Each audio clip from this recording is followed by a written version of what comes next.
کبھی دل میں یہ خیال ہوتا ہے کہ یار میں ایک گناہ ہے مثال کے تو میں کوشش بھی کرتا ہوں، توبہ بھی کرتا ہوں، اور توبہ کے وقت میں دعا بھی مانگتا ہوں یا اللہ آئندہ نہ ہو مجھ سے یہ حرکت، اس کے باوجود ہو جاتا ہے۔ تو جب میں نے اپنے اللہ کے سامنے گزارش کر اللہ تعالیٰ سے میں نے مانگ لیا، پھر کیوں اللہ میاں نے مجھے روکا نہیں اس سے؟ اللہ تعالیٰ کی حکمت اور مشیت تو وہی جانتے ہیں، ہمارا آپ کہاں تک اس کی حکمت اور مشیتوں کو سمجھنے کی کوشش کریں گے۔ لیکن اللہ جل جلالہ بندے کا گرنا پڑنا بھی ان کی مشیت میں ہوتا ہے بعض اوقات، سمجھے؟ گرنا پڑنا کیوں ہوتا ہے؟ تاکہ یہ مزید روئے، یہ مزید میری طرف متوجہ ہو، مزید مجھ سے توبہ مانگے، مزید مجھ سے معافی مانگے، اور میں پھر اس کو اپنی ستاری کا مورد بناؤں، اپنی غفاری کا مورد بناؤں۔ اس لیے بھی کرتے ہیں اللہ میں بعض اوقات۔ اس لیے دیکھو، ایک اللہ تعالیٰ معاف کرے، ایک چیز ہوتی ہے استدراج، اللہ تعالیٰ ہر مسلمان کو اسے محفوظ۔ استدراج کیا ہے؟ کہ آدمی گناہ میں مبتلا ہے، گناہ میں کیا جا رہا ہے اور اللہ میں ڈھیل دے رہے ہیں، اچھا بھائی اور کر تو اللہ بچائے جو غفلت کے ساتھ ہوتا ہے، یہ استدراج ہے بڑی خطرناک، اللہ تعالیٰ ڈھیل دے رہے ہوں گے۔ اس کی علامت یہ ہے استدراج کی کہ ایسے آدمی کے دل میں فکر ہوتی ہی نہیں، اس کو نہ ندامت ہوتی ہے نہ فکر ہوتی ہے کہ میں کیوں کر رہا ہوں، وہ تو سینہ تان کے کر رہا ہوتا ہے گناہ، اعوذ باللہ، وہ تو ہے بڑی خطرناک۔ اور ایک وہ ہے جو گناہ تو کر رہا ہے بیچارہ، لیکن شرمندگی، عاجزی، اللہ تعالیٰ کے سامنے عاجزی ظاہر کرتا ہے، روتا ہے، گڑ گڑاتا ہے، یا اللہ مجھ سے یہ ہو گیا، مجھے بچا لے، یا اللہ مجھ سے آئندہ میں اس گناہ میں مبتلا نہ ہوں۔ آج کل کے جو گناہ ہے وہ نظر کا گناہ سب سے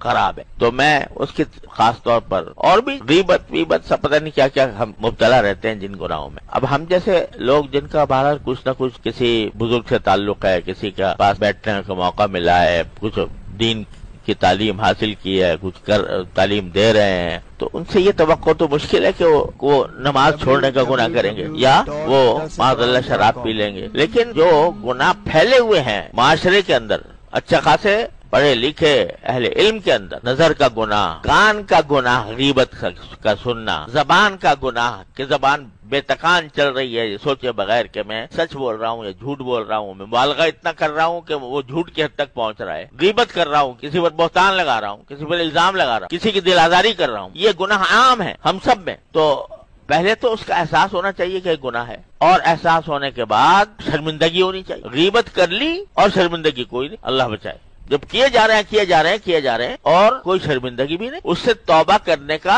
دھیان بھی نہیں، تو بھئی یہ خطرناک معاملہ ہے۔ لیکن اگر ہو گئی، مجلس میں بیٹھے تھے، وہاں پر کوئی کلمہ غیبت کا نکل گیا، بعد میں احساس ہوا کہ یا اللہ مجھ سے غلطی ہو، توبہ کر، اب توبہ کرنے کے بعد پھر عہد بھی کر لی، لیکن کسی وقت پھر مبتلا ہو گیا، فکر ہو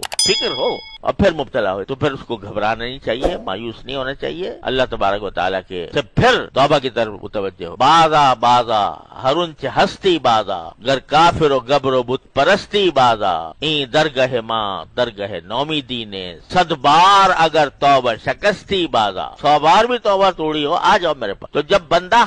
میں یہ نہیں کہہ رہا کہ بھئی یہ کوئی اچھی بات ہے کہ ایک مرتبہ توبہ کرے اور آدمی پھر اس کو توڑے، نہیں، کوشش تو پوری کرنی ہے، لیکن کسی وقت نفس سے مجبور ہو کر، شیطان کے دھوکے میں آ کر مبتلا ہو گیا تو پھر مایوس نہ ہو، پھر لوٹ جائے اسے۔ جب یہ عمل کرتا رہے گا تو کیا ہوگا؟ من تابا، تو کیا ہوگا؟ وہ عمل عملا صالح، پھر وہ عمل صالح کی طرف آ جائے گا۔ کیا مانا؟ کہ اس کے بیشتر اعمال صالح ہو جائیں گے، اور جب یہ ہوگا اور اللہ تبارک و تعالیٰ پھر اس کو طاقت دیں گے کہ بالکل وہ گناہ چھوٹ جائے، فَإِنَّهُ يَتُوبُ إِلَى اللَّهِ مَتَابًا، تو وہ لوٹ آتا ہے اللہ کی طرف